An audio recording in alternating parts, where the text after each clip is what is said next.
All right, this is Indie Creator Exchange interview number 32 with John Burkett. And we are super excited to have him on. I personally am super excited since I've been following him since I purchased this little guy back in July of 2022. I also have to say it's number 27 of 50. John, I am a big fan of your work. I think I had come across you on Instagram and then found your Substack. I think that's how it went. So I'm a big follower of your Substack and all that you're going on with, and we're just so excited because you now have an issue one of Feral Star, and it's being published by Cosmic Lion. But with that being said, how are you doing this fine morning? I'm doing great. Thanks so much for inviting me on your show. I've been looking forward to You're this for a while welcome. because I know you reached out to me a while back. And I think you were probably one of the first people to do a little walk or a little flip through on Flip that through. first printing of Feral Star Zero. So I'm Yeah. glad we're finally getting a chance to talk. This is great. Yes. Great. Well, Awesome. let's jump right in. We usually format this with three sections. The first one is telling us a little bit about yourself and your history. I always say let's go back to 12 years old, but why don't you take us through what really caught your fancy when you were a little kid, and then how you ended up in comics. Sure. Boy, where should I start? I think probably the first comic that I remember collecting and the first comic I remember actually picking up in a legit comic book shop was the Marvel run of Transformers, just Huh? because I was a kid and I Wow. was into Transformers. And um, although I think probably the first issues I may have picked up in like the local toy section of the shopping. Right. Fred Meyer was kind of like the one stop shop in my neck of the woods. And I don't know if you guys remember this. You could buy comics in bags, usually like a 3 or 4 pack Yep. of Marvel Yep. comics in the toy section. So I think that's probably where I first picked up the Transformers. And then there's happened to be a comic shop um, closer to downtown called Pegasus Books. And this is And downtown where? downtown Vancouver, Washington. Okay. And so, yeah, I grew up in the Pacific Northwest, grew up in Vancouver, Washington. And that shop, Pegasus Books, was one of Mike Richardson's first comic shops. So Mike Richardson would go on to form Dark Oh, Horse, but he was the guy that was selling me my Transformer comics out of his little Oh, shop. that's It was cool. like he had opened one in Milwaukee, and I think the one in Vancouver might have been his second or third shop. Um, and anyway, that's where I started collecting, is right there in that shop. Um, I didn't collect a lot of comics. Like I wasn't really, into for whatever reason, X Men or Superman or Spider Man. Like when I was a kid, I never collected those books. I was always kind of more interested in the art than the stories. I think, uh, and it wasn't until maybe high school that I started trying to. Well, I should say I did draw comics in junior high, and they were kind of based on my interest in Robotech right. and that Right. sort of, anime, because I was really into anime. Right. Um, and but really didn't start drawing comics, the way that the pros did, until high school. And I had a couple of buddies that I worked on some mutant animal comics with, um, and we put together, portfolios and of a few pages. We're trying to use the traditional tools like dip pens and sable brushes and stuff, uh, and we this was of course this was 91, 92, 93. So this was right when um, the Todd McFarlane and Rob Liefeld and Jim Lee and Mark Silvestri and all those guys were like the big The Image Breakaway Group. Yes, yeah. So I was. That's where I think I first started got into X-Men comics, and of course, of the three in our little comic drawing group, like I was the guy that like Todd McFarlane. I was a big fan of his Spider-Man, and his adjective was Spider-Man, and my other buddy was the guy that was really into Jim Lee's work on Uncanny X-Men, and then X-Men, and then our other friend was the Liefeld devotee. So we kind of have our own interests. Um, So yeah, those are some. and from there, I think I wasn't super ambitious. I think I liked drawing comics, but I wasn't quite sure how far I was going to go with it. The three of us did have uh, an opportunity because once the Image guys broke away, they were doing kind of maybe a national tour of some kind, and that might have been '93. And I had my pages and my portfolio, and the three of us went to this local mall where I think it was Wills Portacio and Mark Silvestri, and I don't know, maybe someone else was there, but I can't remember who it was. We got a chance to have our portfolios reviewed by Oh, wow. so yeah, I was right out of high school, so I think it was like Oh, '93. you mean like crushing your dreams? No, in fact, like honestly, I mean, of course, you're super timid, right? And you kind of walk up and say, "Hey, do you have time to look at my portfolio?" And they say, "Yeah, well, just kind of hang out for a little bit and let us get through this line of fans, and then if we have some time left over at the end, we'll take a look." And so I had my portfolio reviewed by Willis Portacio, and he was super generous and really encouraging. And of course, he gave me a lot of the sort of the standard. I don't know if it's sort of Marvel House stuff. techniques Yeah. for creating comics the Marvel way, but he emphasized having that one panel. Those kind of don't make all of your panels necessarily attention grabbing.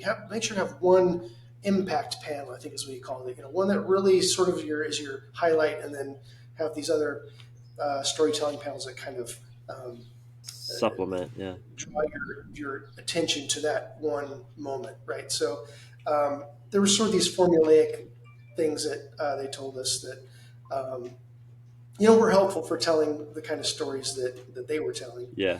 Um, and I think Mark Silvestri was also there, kind of looking over Bertasio's shoulder, throwing in one or two pointers too. So, I mean, that was fantastic for someone that was, I think I was 18 at the time, getting that kind of feedback. Uh-huh.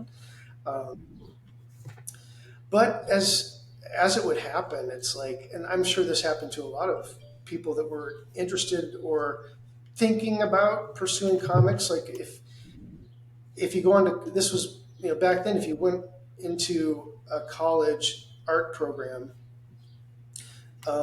comics was kind of dismissed. Like it really wasn't entertained as a legitimate art form. So, and I think at the time I was kind of, there was kind of the confluence of things going on. And I think I was already maybe sort of losing interest in comics, or at least thinking about other kinds of art, painting.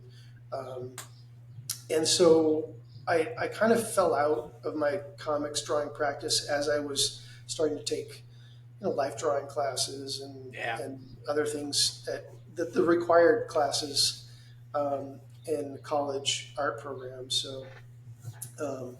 So unfortunately, comics kind of fell out of my life, and I went on to get uh, art degree in painting and printmaking, and then on to get a master's degree in painting, and then taught drawing and painting as an adjunct instructor when I was in Boston, and it wasn't until about 5 years ago that I really kind of, I should backtrack a little bit. When I was in graduate school, I kind of had a little bit of not necessarily a crisis, but I was kind of like, well, I knew that I missed something about comics, and I did do a little short comic when I was in grad school, and then went on to uh, put together and teach a comic book illustration course right out of grad school for a couple of years. That's amazing. What Of school course, I wasn't. was that? A in-person school?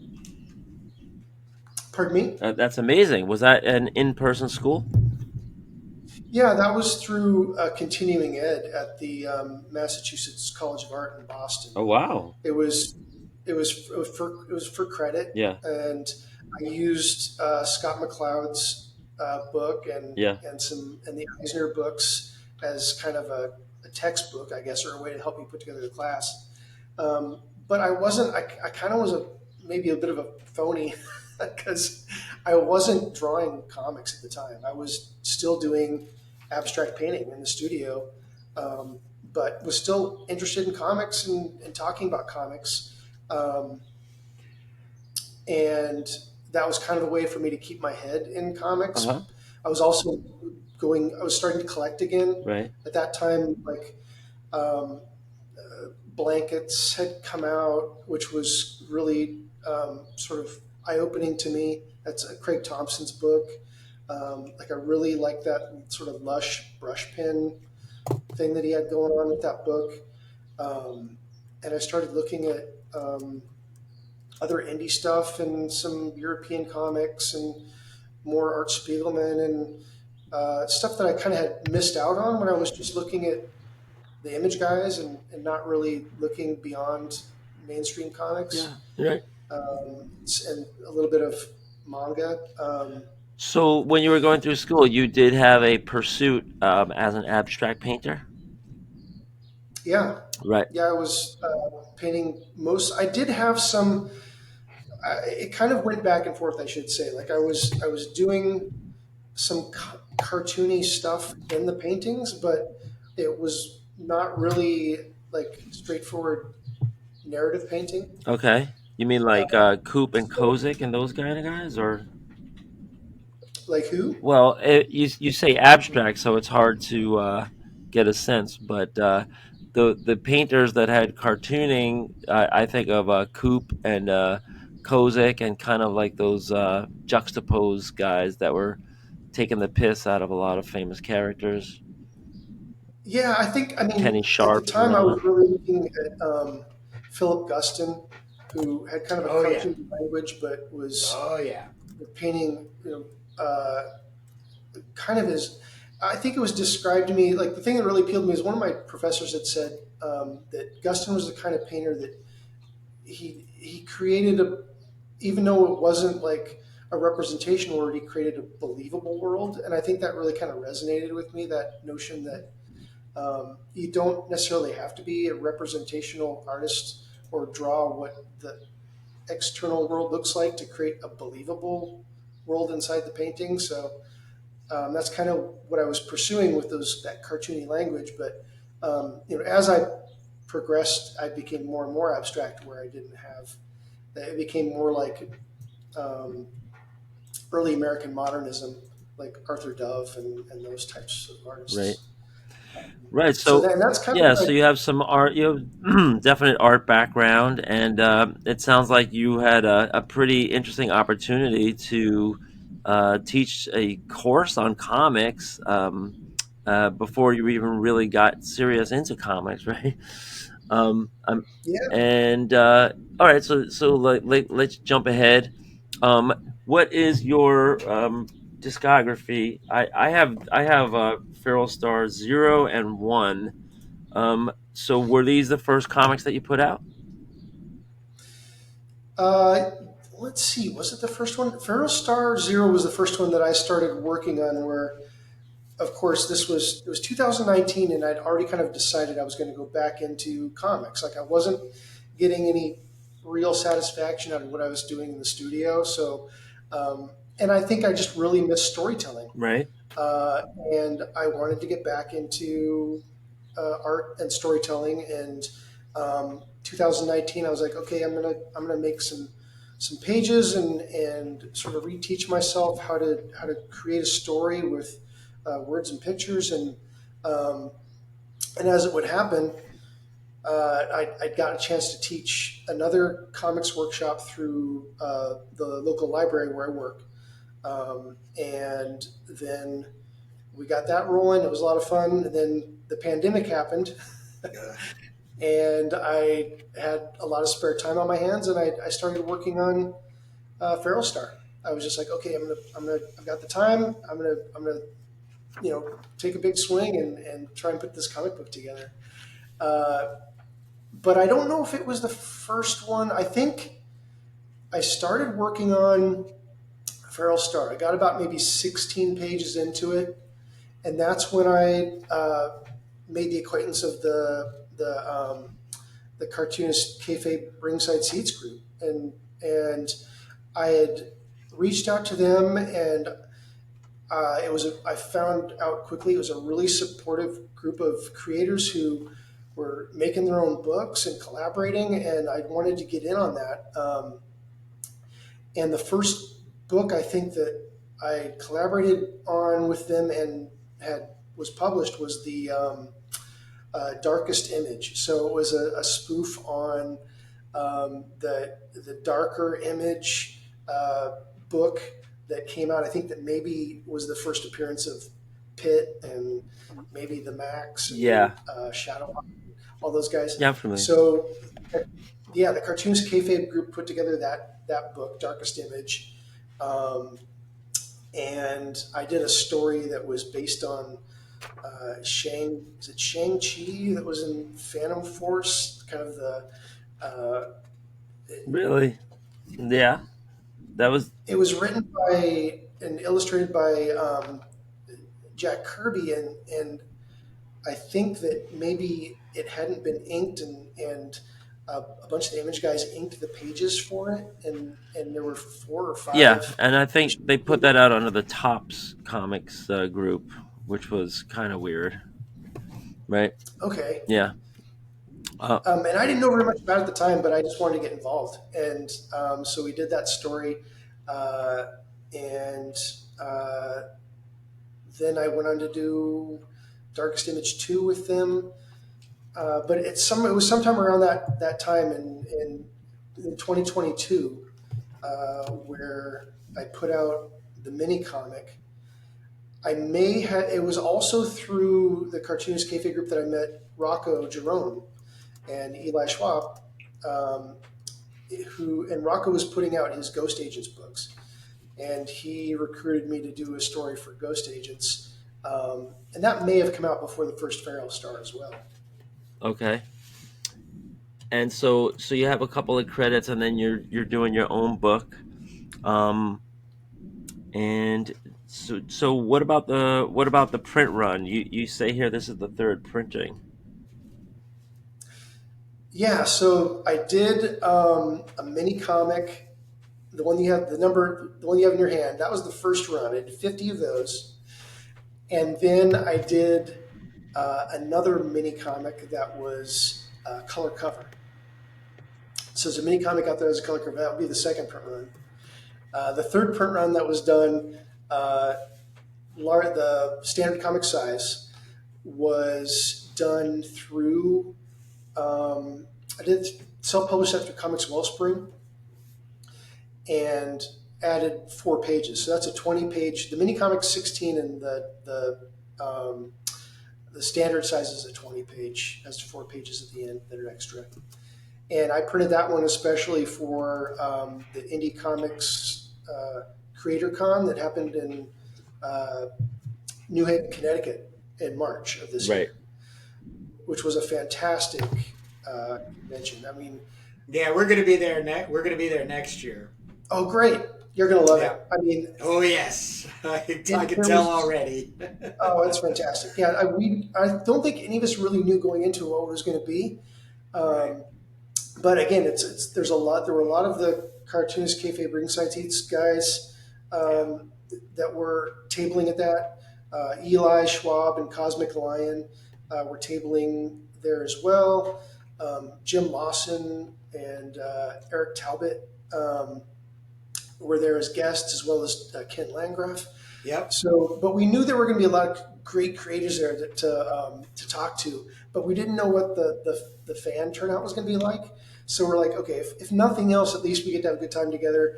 You know, who knows what the sales are going to be like? But as it turns out, there were so many enthusiastic comics fans that came out to this thing. So Um, cool. so it was really well organized, really well put together, and yeah, I'm looking forward to it again next year. It was great. We'll be there. All right, so Awesome. now take us through. All right, so let's talk about the visuals. Kurt has been flipping through. Kurt, you want to go first? I'll tell you what influences I see. I don't know if I'm just like off the wall here, but to me, I see some Michael Golden in here, Oh, interesting. and I don't know. Also maybe like especially when he did that book. What was it? Echo of Chaos or something? It was for like an indie before the Micronauts. Um, I see maybe like some of the British influence here. Mm, Like yeah. Robo Hunter. 2080. Yeah, exactly. Yeah, Yeah. Yeah. that kind of stuff. And then there's kind of like a difference here. This is these backgrounds too. This I see like it seems a little influence from the Sam Slade Robo Hunter type thing. Good interesting storytelling going on here. A lot on the page. I love that this is black and white. When I turned the first page, I was like, oh wow, here we go. Um, but you're out in space here, so you got the influence of all the kind of like Star Wars and Battle Galactica and all that kind of stuff, right? And you have a lot of action going on, especially this one, number one, which I love. And then you got the creatures. So for me, when I saw these creatures here, anthropomorphic, forget it. Sorry, I botched that. Um, it reminded me of Commandy, and I don't know why I keep going back to Commandy, but there's that whole Planet of the Apes saga, and Kurt and we did flip throughs of the first 20 issues of Commandy to launch our comics that influence series. But yeah, so So Jake. those are just my first blush guesses. Go ahead, Kurt. So when you come across artists online, there's this very like it's like a transient thing. Like you like, oh wow, that's really cool. I'll follow him, and then you're doom scrolling through Instagram, while waiting at a doctor's appointment. You're like, oh wow, look, another Feral Star from John Burkett. Now my Instagram is I keep it very restricted to primarily indie black and white artists and fine artists. And so I'm kind of patting myself on the back right now because I had no idea you had a fine arts background. But when I started getting, especially when I got this in the mail and I was able to really physically hold the book, I said, this guy's coming at it. At first, I did think European. So, like Jake said, like the British artists um, who were really dealing with, like, the 2000 AD sci-fi stuff. Judge Dredd. Yeah. But they have this, like, cinematographic, like panel to panel kind of like real like televised plotting, and you really hold well. But the one thing that really connected me and maintains a connection for me is the way you spot blacks. Now, if Jake will allow me to derail us for at least 2 or 3 minutes, my question is this, John. Are you still relating to your fine arts approach to making imagery in comics, or have you abandoned it? And are you trying to stay, let's say, strictly in the professional Commercial. form, commercial form of making comics? Well, I think that there's a lot of shared language between illustration and fine arts. And I think to make successful illustrations or paintings or whatever you might be making, you've kind of got to be able to draw the viewer's eye in and let them kind of discover and play and move around the image in a pleasing way. And I think that the things you mentioned, like spotting blacks, I mean, that's all kind of basic design principles that would go into whether you're making an abstract painting or Right. a solid illustration. Like you've got to kind of pace the image across the panel in a way that gives you certain moments of interest, certain areas where your eyes can rest, and then go back to something interesting. So I think that rhythm is going to be the same regardless of what kind of art you're making. And so, yeah, I mean, there's definitely overlap for me and things that I think about. I think typically my most successful images, personally, are the ones where I take them and I turn them upside down and put them on the other side of the room and stare at them from 15 feet away, very much abstracting what the image is, but Yeah. as long as it's still working in an interesting and pleasing way on an abstract level, I feel that it's going to be pretty successful on That's cool to hear. another on the illustrative level. So those are, again, just to hammer home the point. I think there's a lot of overlap between the two practices. So what comic book artists do you look at, and like give me two comic book artists and two fine artists that you stay anchored to? Oh boy, my comic book interests are always fluctuating. I think because I'm always discovering new stuff. But I think you hit the nail on the head with 2080 because Uh, I've always got something from 2080 like Cool. next to my bed for like my nightly comic reading. So um, I think like right now I'm reading the Kevin O'Neill Nemesis the Warlock books that they Oh just yeah, put out, yeah. and his stuff is just mind blowing, phenomenal Love it. stuff. Oh, But I mean, I was on a big Rogue Trooper trip for a while, and of course, I've got about 15 or 20 of the Judge Dredd case file books, and all that stuff is just super rich with those illustrators who, I mean, there's a different sensibility to their work. I mean, they were working in black and white, um, and they're just, I think, like they're just so solid. Artists like Brian Bolland and yeah. yeah. Kevin O'Neill, of course. Cam Kennedy is another favorite of mine. Mick McMahon is just a master. So yeah, I think if anything, I would hope that those influences come through in my work because I love those guys so much. Well, we Fine artists. we saw. Fine artists. I don't really look at a lot of fine art anymore that Oh much. really? It's rare. I still do look at artists like Philip Guston, Yep. and you know, I, I'm also a fan of more like Lucian Freud. Like I've always been a fan of his work. Yep. Um, Yep. but he's much more, like when I was painting, I was like, I love physical paint, and he was a guy that Yeah. could just like trawl it on there and still have it read he'd have his paintings read as physical objects, but also as portraits of people. So Yeah. Yeah, I I'm on a Francis Bacon kick right now. I've been watching all these nice. interviews and reviews of his work on YouTube. But look, I'm looking at the clock. We know you have to jump out in about 5 minutes. I just want to establish that this is a part one of the interview, everybody.